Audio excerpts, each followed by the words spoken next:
Okay, so you should have watched the YouTube video on Exile before watching through these slides to fill in those notes. So if you haven't done that, you can pause this and do that first. But if you have, then let's make sure that we filled this all in. So Exile, kind of like covenant, is one of the central themes of the biblical narrative. We tend to gloss over it a bit, but most of the Bible, in particular the Old Testament, kind of revolves around this exile that happened for the Hebrew people. So let's talk about why it's such an important theme.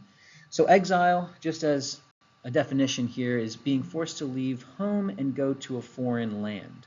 All right, this is something that happens to the Hebrew people, and it also has really more, let's say, spiritual significance as well as literal historical significance. So the Israelites, historically, they're conquered by Babylon and they're sent into exile. This is as a result of their failure to obey or follow the covenant, to keep their terms of the covenant. They continually rebel against God, and so this is the result of it.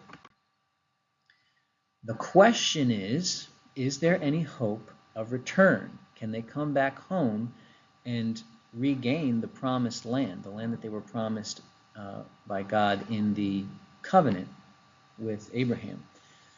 Well, when we look back, we see a parallel with the garden upon creation.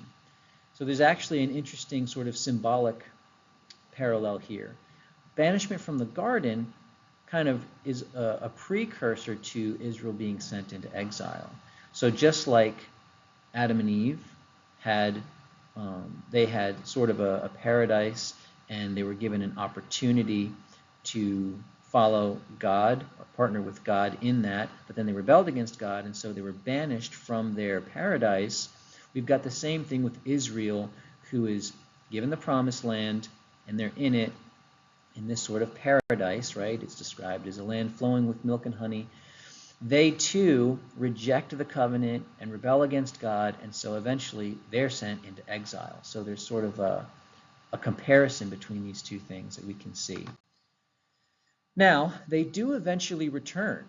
The problem, though, is that they're sort of still in exile even though they return, because they're longing for something more. Right? They still are lacking. They rebuild the temple. It's not really as nice or as great.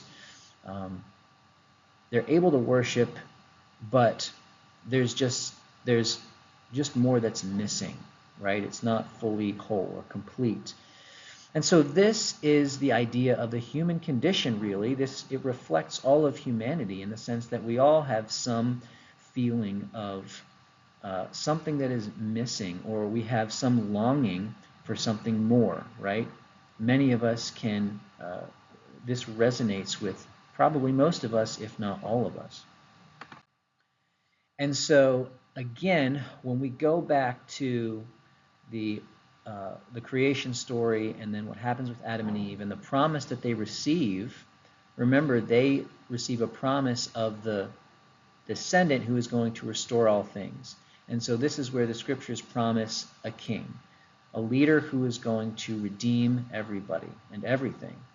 And this king is Jesus. At least according to the biblical narrative, the New Testament describes Jesus as the fulfillment of this promise that God gives of the person who will be able to fulfill the covenant and regain the blessings of redemption. Okay?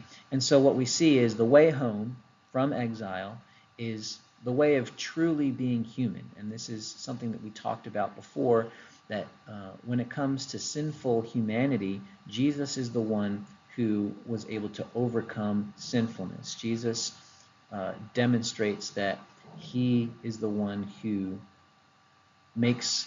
builds that bridge in order for all of us to overcome the sinfulness of being less than human.